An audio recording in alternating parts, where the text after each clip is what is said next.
आप सब ने अपने जीवन में एक कहावत तो सुनी ही होगी कि एक चुप 100 को हराए। सुनी है ना? और इसीलिए कई बार हम जीवन में चुप रहते हैं, मौन रह जाते हैं, क्योंकि यह सत्य है कि एक मूर्ख के लिए मौन रहने से अधिक श्रेयस्कर उत्तर और कुछ भी नहीं हो सकता। परंतु क्या जीवन में सदैव मौन रहना, सदैव चुप रहना क्या उचित होता है? नहीं। जहां पाप का बल बढ़ रहा, जहां छल हो रहा, वहां मौन रहने से अधिक गंभीर अपराध और कुछ नहीं हो सकता। मौन रहकर कदाचित आप समस्या से बच जाएं, परंतु आप संसार को समस्याओं में उलझा देते हैं। इतिहास साक्षी है कि पापियों के उद्दंडता ने संसार को इतनी हानि नहीं पहुंचाई जितना कि सज्जनों के मौन ने पहुंचाई।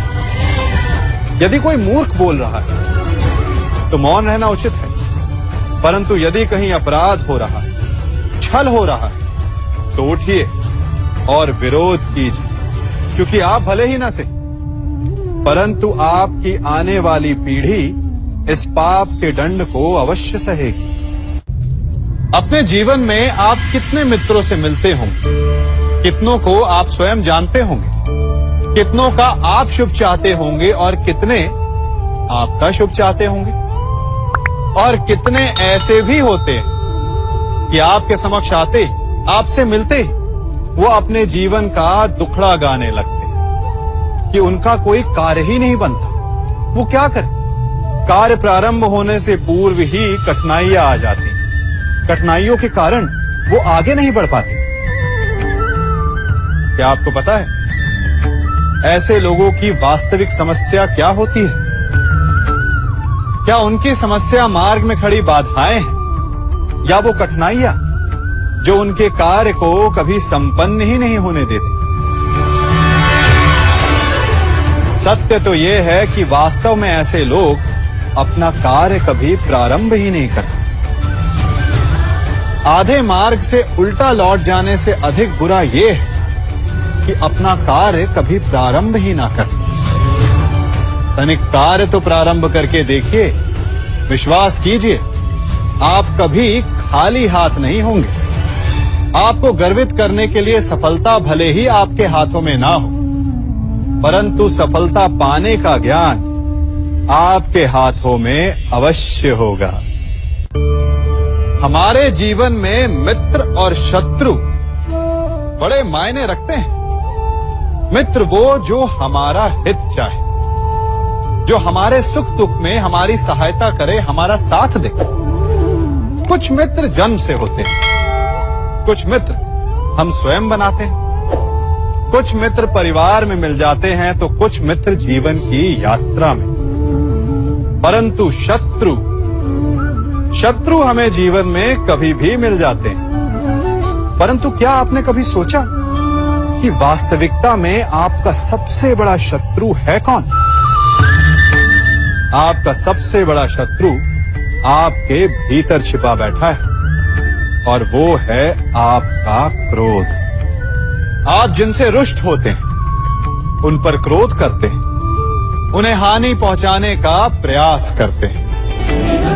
परंतु तनिक शांत मन से सोचिए, जिन्हें आप हानि पहुंचाना चाहते हैं, ऐसा करने से पूर्व आप स्वयं भीतर से जलते हैं। क्रोध एक सुलगते हुए अंगारे के समान होता है, जिससे आप अपने शत्रु को जलाकर भस्म कर देना चाहते हैं। परंतु ऐसा करने से पूर्व आपको स्वयं उस सुलगते हुए अंगारे को उठाना पड़ता है, और शत्रु से पहले स्वयं को जलना पड़ता है, उसकी पीड़ा सहनी पड़ती है। तो यदि आपको अपने शत्रुओं से मुक्ति पानी है, तो पहले आप स्वयं के क्रोध पर नियंत्रण करना सीखिए। परिवार, संतान, हमारे अपने हमें कितने प्रिय होते हैं। उनकी सुरक्षा के लिए, उनके सुख के लिए हम क्या नहीं करते। अपनी संतानों को सुसज्जित कोमल जूते देते हैं ताकि उनके पांव को चोट ना लगे। उनके मार्ग में कांटे ना चुभे, उन्हें पीड़ा का अनुभव ना हो। अच्छी बात, परंतु इस प्रक्रिया में हम एक बात भूल जाते हैं कि पांव को पांव होने का अनुभव तभी होगा जब उसका स्पर्श धरती से होगा, जब वो तपती रेत पर चलेगा, जब वो भीगेगा, जब पांव कांटों में उलझेंगे। ठीक वैसे हमारे प्रियजन हमारी संतानों के साथ भी होता है। हम उन्हें जीवन का सुख तो देते हैं, परंतु उन्हें जीवन का अनुभव करना ही नहीं सिखाते। करने दीजिए उन्हें अपने जीवन की कठिनाइयों का सामना, लड़ने दीजिए उन्हें अपने मार्ग के कांटों से। यदि स्वयं सीखेंगे तो अपनी आने वाली संतानों को भी सिखा पाएंगे, है ना? ज्ञान, दान, मान, परमार्थ, इन्हें सबसे बड़ा धर्म कहा गया है। और ये धर्म है भी, परंतु धर्म का पालन भी सोच समझ कर करना चाहिए। यूं समझिए कि आपके पास एक बीज है, यदि आप उसे अच्छी माटी में बोते हैं तो वो फलेगा, फूलेगा, उसे देखकर आपको सुख मिलेगा। और यदि आपने उस बीज को कीचड़ में डाला तो क्या वो उगेगा? क्या उसका जन्म होगा? नहीं, वो कीचड़ में सड़कर अपना अस्तित्व खो देगा और कीचड़ का अंश बन जाएगा। और यही नियति ज्ञान, मान, दान और उपकार की भी होती है। सुपुत्र को दिया गया ज्ञान, उस पर किया गया उपकार फलेगा, आपको सुख देगा, अपनी श्रृंखला बनाएगा। और कुपुत्र को दिया गया ज्ञान, उस पर किया गया उपकार कीचड़ में डाले गए बीज के समान है, जो अपना अस्तित्व खो देगा।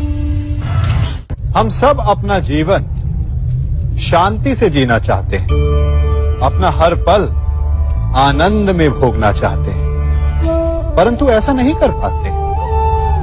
कारण क्या? कारण है समस्या का? क्या हमारे शत्रु इसका कारण है, या हमारे उत्तरदायित्व, या फिर समय की कमी? नहीं, कारण है हमारा भय। ये भय कि कोई क्या कहेगा, हमारे विषय में कोई क्या सोचेगा, है ना?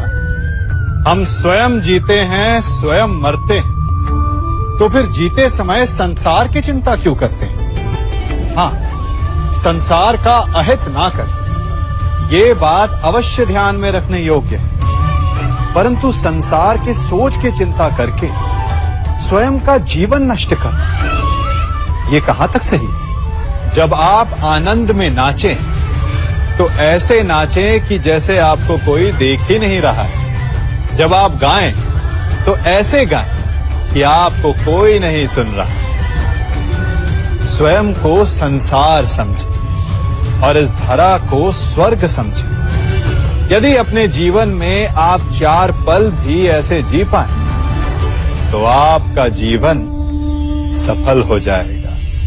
मनुष्य के जीवन में कितनी कठिनाइयां आती हैं, एक से एक बढ़कर जटिल समस्याएं आती हैं कि मेरा भविष्य क्या होगा, मेरे संतान का भविष्य क्या होगा, क्या मेरा ऋण चुक पाएगा, क्या मैं भविष्य में अपना इच्छित लक्ष्य पा पाऊंगा? परंतु एक बात बताइए, क्या वास्तव में ये कठिनाइयां, ये समस्याएं इतनी जटिल हैं? क्या इनमें इतनी शक्ति है कि ये आपका मार्ग रोक सके? क्या इनका उत्तर पाना इतना जटिल है? नहीं, तनिक शांत मन से विचारिए। कई बार उत्तर इतना जटिल नहीं होता जितना कि प्रश्न। वास्तविकता में आपके मन में जो प्रश्न है वो जटिल है, किंतु उत्तर तो बड़ा सरल है, और वो उत्तर है कर्म। कर्म कीजिए, और धीरे धीरे आपके मन में जटिल प्रश्न और आपके मन की जटिलता दोनों ही समाप्त हो जाएगी। इसे देख रहे हैं? कुछ स्मरण हुआ? आपको आपके बालपन का स्मरण करवा दिया ना इस पहिए ने। कदाचित कोई बालपन में ऐसा होगा जिसने ये खेल ना खेला हो। हाँ, इस पहिए का आकार एक सिक्के जितना या इससे बड़ा हो सकता है, परंतु ऐसा कोई नहीं जिसने ये खेल ना खेला हो। इसे गोल गोल घुमाते रहना, निरंतर चलाने का प्रयत्न करना, कितना आनंद आता था ना। हमें उन पहियों के खेल से मिले मनोरंजन का आनंद स्मरण हो आता है, परंतु उन पहियों के खेल से बालपन में मिली सीख हम अधिकतर भूल जाते हैं।